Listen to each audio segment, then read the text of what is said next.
Travis, you know, it's the first time we've got a chance to talk to you since you made your decision. Can you kind of go over a little bit with us a little bit? What your thinking was coming back? My decision, I just went home for the week and just kind of contemplated on things. Sat down with my parents and just sat down and just thought about what we really thought mattered the most. When it's all said and done, we look back on my playing career and just football as a whole. Just trying to leave a legacy and just trying to be remembered forever. And I felt like coming back and giving me that chance just to be one of the all-time greats here and just in college football. So. Was it hard? Like, what were the days like when you're trying to decide what to do? It wasn't hard at all. Honestly, I knew what I was going to do like Tuesday. I just kind of milking the system. That way I could just not kind of like go to class, just kind of take a break, give my body a rest. So I just kind of sat around and played 2K. And my mom, she just asked me like once a day if I was sure about my decision. Talk to my grandmother. Just kind of talk to different people, just get insight and different things and just kind of just contemplate on it. But I kind of knew my decision early and just kind of just milked the whole thing. Just take some time off mentally and physically, huh? Yeah, most definitely. What are some things you left out on the table last year that you're trying to come back this year and get? Well, definitely just want to finish off the right way with a win. Just coming here and just being better at special teams. Just continue to improve my craft, become a pro at my position, being able to teach position to anyone on any level of football. So just coming back and just being a pro at the position, mastering my craft. Special teams, you're going to be back taking kickoffs again during the season this year? Hopefully I get a couple opportunities to go out there and show what I can do in special teams. That way I can show teams in the NFL that I can transition over to the next level and be a great special teams player. So you're doing punt returns too. Are you like the backup to Amari on that right now? No, I'm probably like 6th on the depth chart, but I'm just out there getting reps, just trying to create that muscle memory. So even if they was to plug me in there, I'll be ready. Just trying to be able to play anywhere on the field and just make myself more valuable by being able to be plugged in anywhere. When the moment of realization came that you were going to come back, that you wanted to come back, did it hit you randomly, or were you doing something or talking to anyone? Like, how did that happen?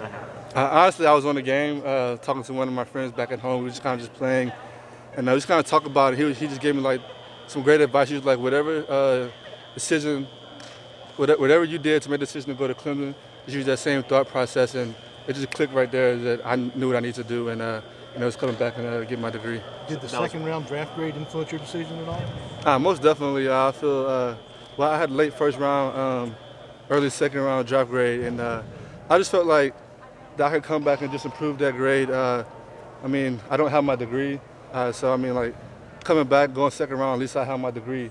So just like leaving for second round, just never been a dream of mine, and I feel like I could do so much better than that. And the NFL is going to be there, so I wasn't leaving with no second round draft grade. Coach Swin, you said that when y'all sat down, I think it was before the bowl game, that y'all talked about it and you sat down pretty confident thinking you were going to come back. And he said, okay, well, we need to talk about that then. What was that conversation like, and what did he mean by what some of the things you guys talked about? Just finding ways for me to continue to improve my game. I just kind of sat down. He sat down. I asked him a question. I was like, do you think I can get better here in the system?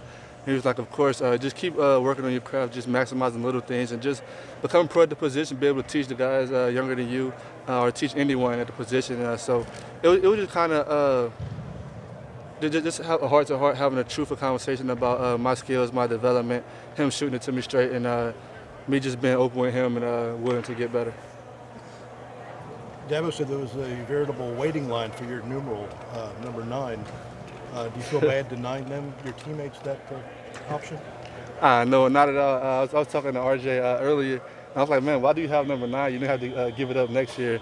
So I was just kind of joking with him about that. But it's pretty cool to see guys want to wear number 9. I kind of was just forced into this number. I had one number 7, but Chase had committed earlier, and he kind of took the number. So now it's the only single-digit number left, and I wanted to be a single digit. So I was kind of just stuck with it. But over the years, it's growing on me, and I'm really take pride in number 9 now.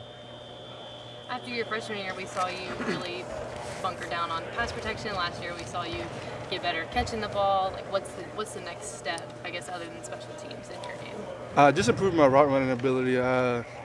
Just being a threat with the deep ball now. Just continue to master my craft and just be a threat with or without the ball. Just continue to get better at the little things, and I feel that if I just continue working on little things, my overall game is going to improve, and that way I could be on the field anytime. Isaiah ran a 4.39 the other day. Kind of set the bar for you for next year. Most definitely. He set the bar, but I mean, I expected him to run a 4.39. He didn't do nothing out of the norm. He's been flying around here a long time, but he set the bar. But I'm definitely going to just reset it for everyone coming after me. So you still claiming he still claims he beat you. So all right, he did beat me, but it was the third time we ran. The first 2 times I won, and the third time he got me. But I had the fastest time that day, so he beat me in the race, but I had the overall fastest time.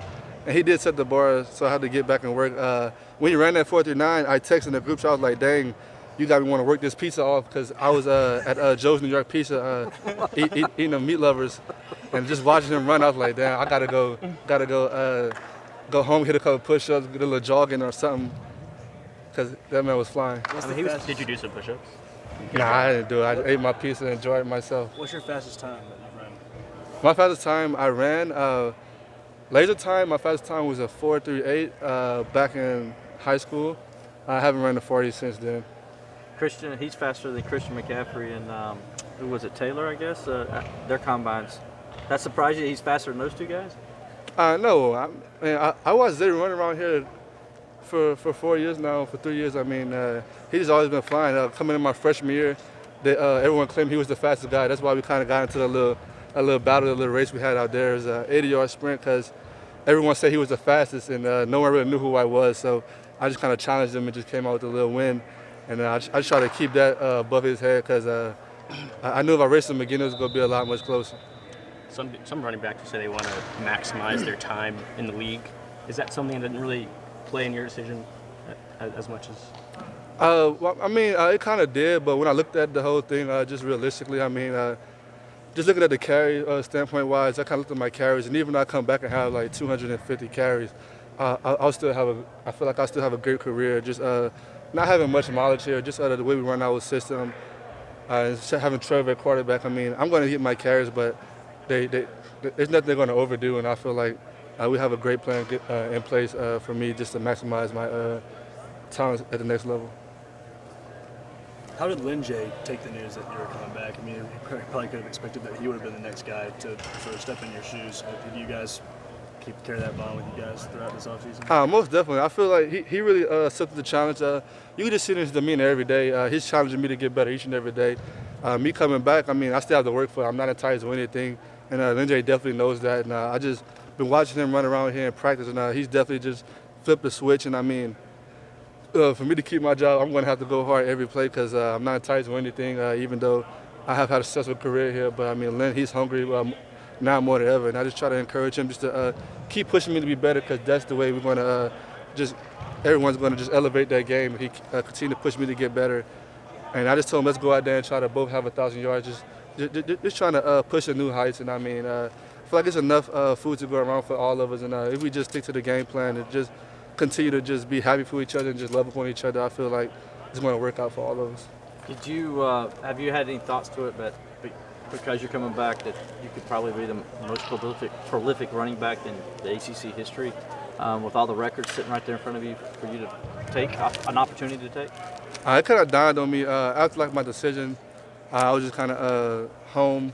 My mom had called me and she's kind of like just mentioned it to me, and it's just like really mind blowing. Just me, kid from Jennings, Louisiana. Just 3 years ago, my only focus was just to get here and just be on the team, and now just to have the career that I have, and just looking back on it when it's all said and done, I was pretty good. Travis, how do you handle you from a physical standpoint in the spring? I mean, how many reps do you get physically? I mean, they kind of watch and monitor how many hits you take this time of the year? Well, we only had a couple of practices, but it's been pretty great just having all the extra backs that we have, just having a full group. We have a lot of backs now, and I mean, it kind of just cut down on my reps, just minimizing my reps. And I mean, I definitely go out there and get after it when I'm in there. He's not just taking it easy on me. I'm going out there and getting my work in, but every now and then he'll give me a rep off. But definitely when I'm in there, he's on me more than ever, just challenging me to get better and just finish through the line. Like, just if I have a couple of reps, just finish through the end zone every rep, just practicing, just create that muscle memory. So like, I just don't take things for granted. So when the game time situation comes, I just be ready, be reacting. Was what happened in the national championship game, did that serve as any motivation also for you to come back? No, that really didn't serve as any motivation. I kind of knew, well, when I got my second round grade, it just kind of like hit me deep. And I kind of knew like I can come back, just focus up, watch, just get better at my position, just become a pro before I even am a pro. And that was just kind of like my deciding factor. And talking over with my parents, it just kind of just was icing on the cake for me. You said you were playing a video game with Yeah, 2K20. a friend from back home. Yeah, a couple of friends from back at home. We just always kind of get on there and just play the game. And every now and then they hit me with a couple of good nuggets that'll stick with me. And that was just one of those times. They like guys you went to high school with? Mason, it was Mason, me, Mason, and Tay. We was on the game, just playing my career, playing the park, and just kind of just talking and just kidding around. He kind of just dropped a bomb on me. How often are you inspired to go do push-ups? Well, me and Mason got a little thing in place. We play the game quite a lot. So every time we lose, we have to drop down and get 50 push-ups before we play the next game. So either we're going to get bigger or we're going to get better at the game. and just in our case, we have got better at the game because we do not want to get down and do push-ups. So we kind of elevated our game. Anything else? People see you around campus. What do students tell you they don't even know you? Just thank you for coming back. Just kind of like thank you for coming back. I get that a lot. And go Tigers. Just casual or hey, can I take a picture or something like that. But I mean, nothing out of the ordinary. Travis, did you get an insurance policy? Like for injury? Yeah, I had one last year. We did it through 2 years. Okay. Yes, sir. Travis. No problem.